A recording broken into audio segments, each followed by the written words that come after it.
Hello everyone, welcome to the garden. So I'm sure some of you are aware that our garden was featured in a video made by George from George's Jungle Garden a couple of weeks ago. And I think it was one of the headlines of that video was, what are they feeding these plants or something like that? Because a lot of stuff is growing really well in the garden. But in that video I mentioned an area at the bottom right hand side where things weren't going so well. There's a dead bamboo down there which I've pretty much stripped all the canes out of now. But on looking at it a bit more closely, it's just not doing very well at all, and it is down to a number of reasons, and that's what this video is about. Why it's got to the stage it's got. Some of it's my fault, and what we're going to do to fix it, because I'm going to do some stuff now that will hopefully set us up for success, if you like, next year. I'm going to put some more plants in. So what this video will do, well, first of all, we'll look at why it's got into the, well, I think it's got into the, so I won't say state it's in, because it still looks okay, but we're just not that happy with it. So why it's got to the stage it's at, and also what we're going to do with it. So let's take a look. So this is the bed we're looking at. Probably about 5 years old now, maybe even a bit older. This side of the garden, if I move around here, you can see what it used to look like. So it was a slope. So we built a raised bed to take that slope out, and it has worked well for us. Around the back, we did have a load of this mesh, because when Bob comes out, he likes to run down there, and we are going to retain his runway, but we're going to do it a bit more tastefully like that. But because we had the mesh there, it sort of restricted our access as well. There's a Chusquea there as well, which grows really well, and you can see where Bob's took a couple of the young culms out early on in the year, so I might take a chunk of that out. It's not the easiest thing to divide, apparently. Right, if I move out of here, one of the other things, if you've seen our older videos, you'll may have noticed that the hedge between us and next door was really high. So that's been cut down now, and that's made a massive difference. It's let so much more light in. Because when it gets really high, you'll see, like with this Berinda here, it sort of grows out at an angle, and we can see that on the Phylostachys further down.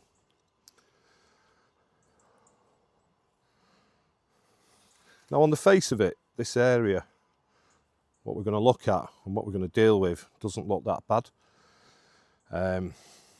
but it is.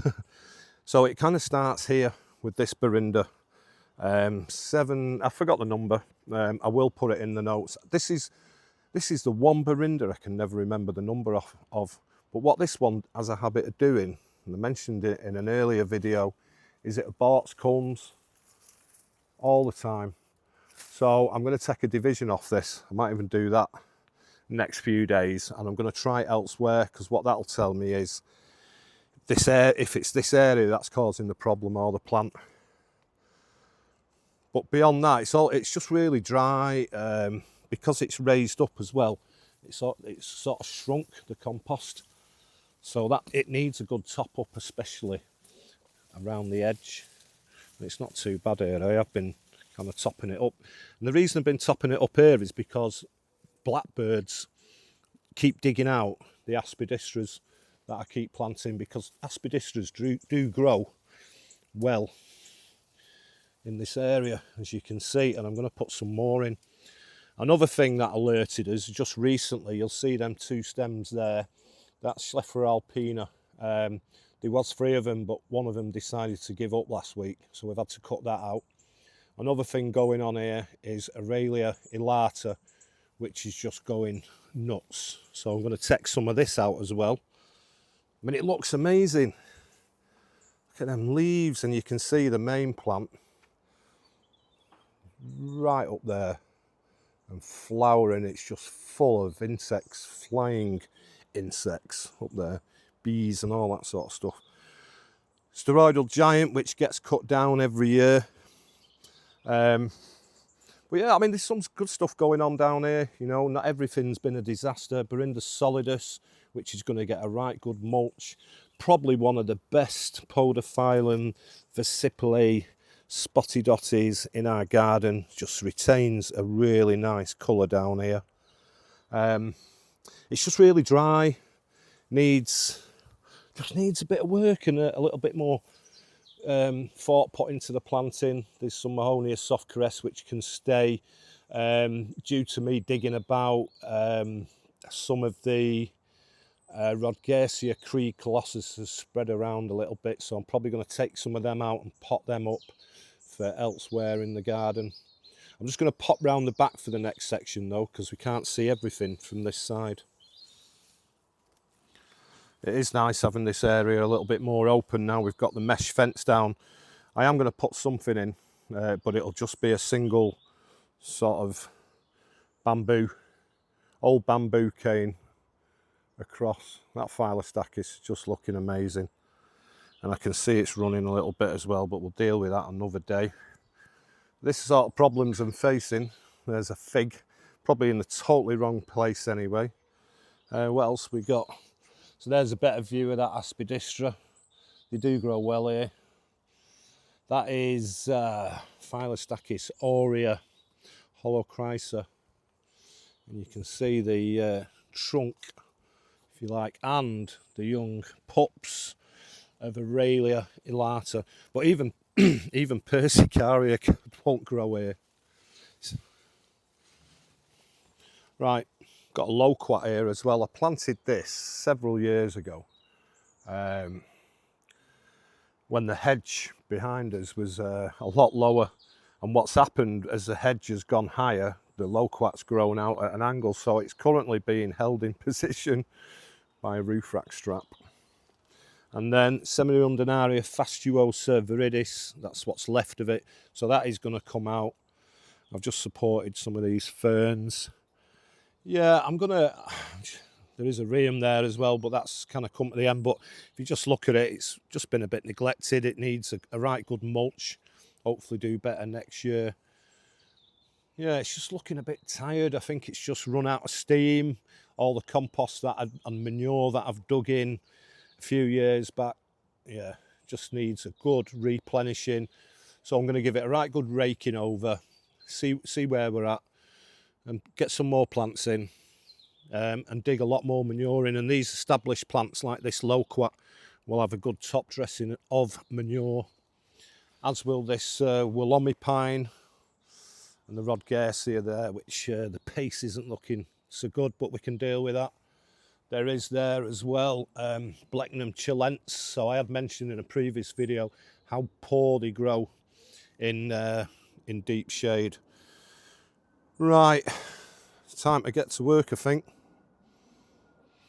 So one of the first jobs has been to improve access to the rear of this bed, and that meant taking out a section of Chusquea Coolio. Trench spade, digging bar. It's not at the moment because it's been raining, but I've had the reciprocating saw in there, which does a great job of getting through the rhizome. What that means is I have several divisions of Chusquea Coolio, which I'm just about to pot up. Some nice big buds in there as well. I'll be cutting the culms back a fair bit. There's another one knocking about. Where is it? There it is. You can see the buds on that one. There's a couple of them. So yeah, I'm just going to get them potted up, dodging the rain a bit today. And then now I can get a wheelbarrow in. I can shift the Semiundinaria fastuosa at the end, which came out really easy, and get to work on the rest of the bed.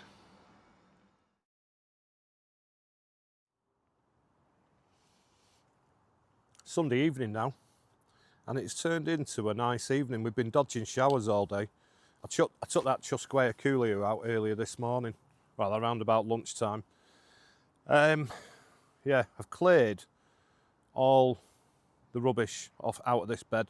A lot of bamboo debris.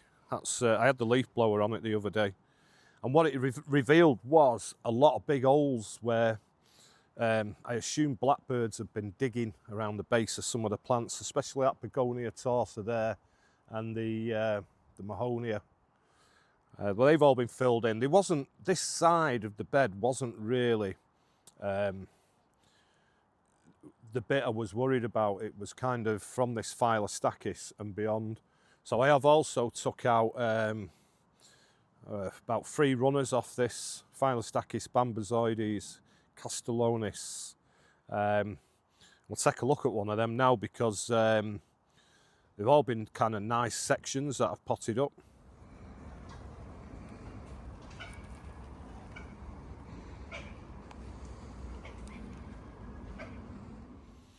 So I've got a bit of a gap here. I'm not sure what I'm going to do. I have worked through it. I've been on my hands and knees pulling all the roots out. So I'm going to dig some manure in, and the same with this area here.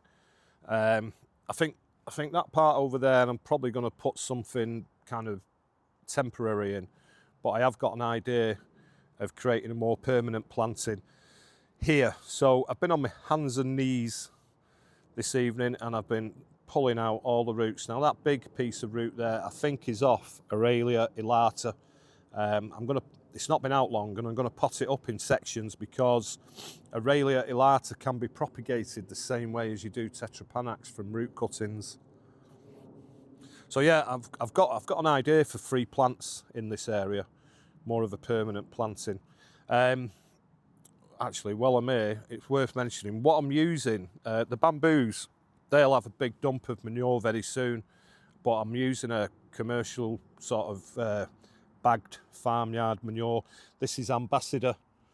We have a trade account at our local stacks, so popped along Thursday morning and got half a dozen bags. So all the plants I was really worried about, I've had I sort of had my fork out and then I've been on my hands and knees working in the manure into the soil around the base of these plants. I've not skimped on it either. I've chucked tons on. There's quite a few gaps, but we'll look at that later. And then where that bamboo was is just a big hole now, so that's come out. That was really easy to get out. In fact, the soil, I thought it'd be like concrete, really neglected, and it isn't. It's actually quite easy to work in. So we'll take a quick look at the front and then some of the plants we've got lined up. So it's not looking too bad really. Already sorted this corner out. Another quick look at that spotty dotty there. It makes, looking at the colour that it retains in this corner really does make me want to plant more of it round here. And there is some further down, but it's a relatively new planting. Right, Tetrapanax steroidal giant. I didn't think it was going to come back this year, so I stuck a zinger in quite close to it, which has done okay. I might actually split that. But what I didn't realise was just how many plants were growing. I probably took 60% of them out, and there's still quite a few in there. Yeah, I've just had a right good tidy up. You can see where, I could see where these young aspidistras had all been like messed with by the blackbirds, and that one at the back, which is quite well established now. And that bamboo, I should have looked at that when we were around the back because it is quite stunning. Phylostachys aureosulcata, Phylostachys aurea holochrisa. You can tell it's aurea because of the way the nodes are really close together, and when it's a bit lighter, they've got a lovely blue sheen on the new culms. Yeah, really nice plant that. You can actually see the Scheffer alpina because I have took out a lot of the Hubeii elator because that was running a bit. So what I've got now is a big gap. I have took out some of the Rodgersia Cree colossus as well. I'm just going to pot that up. Yeah, I've had to support a lot of plants with canes, but yeah, still got quite a bit of work to do. and I've got a nice selection of plants to put in here, so we'll go and take a look at them now. So I put together a selection of plants. Most have been outside, a couple in the greenhouse. The area behind the 3 bamboos, I want to get a Schleifera alpina in there, and possibly that begonia, I think it's eminensis, and also Impatiens, pink nerves, or maybe the red Impatiens there, really like that as well. So all these plants will require, they just need a really rich organic soil to grow, so that's going to take a bit of work to get that area ready. There's lots of Dryopteris, walichiana, there's 3 or 4 in there, and a few other ferns. Might not use all these plants. What else oh yeah, I've got some solanums, which obviously 1 year only, just like a treat like a tropical bedding plant, so I'm going to stick them in because they're better in the ground than in a pot. More aspidistras. Hello, Bob.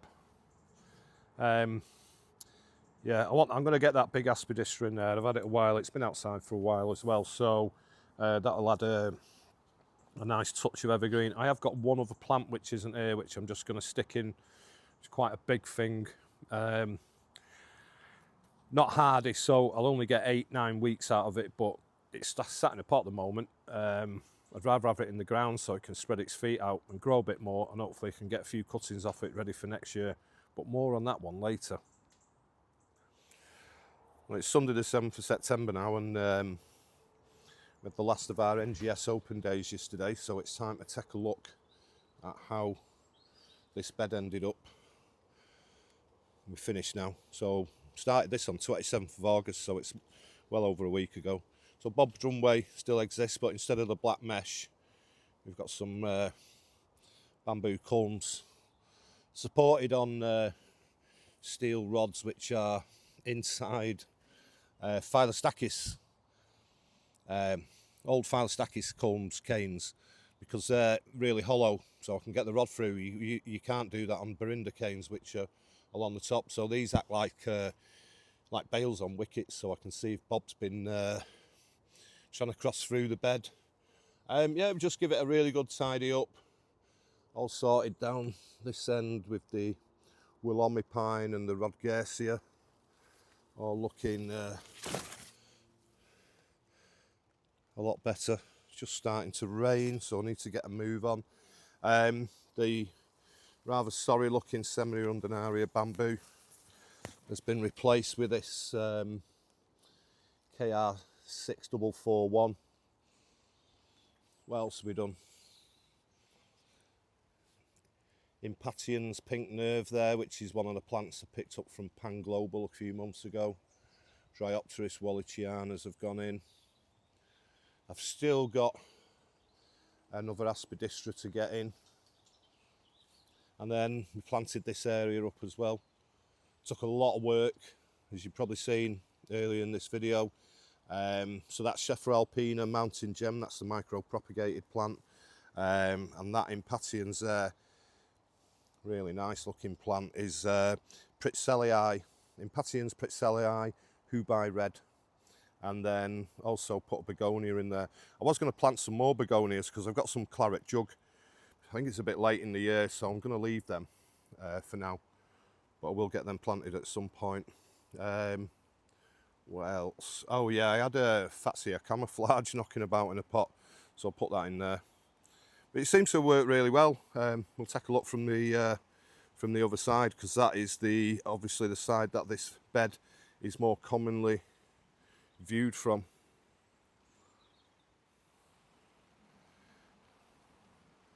Right, it's a rain now, so I'm going to be quick.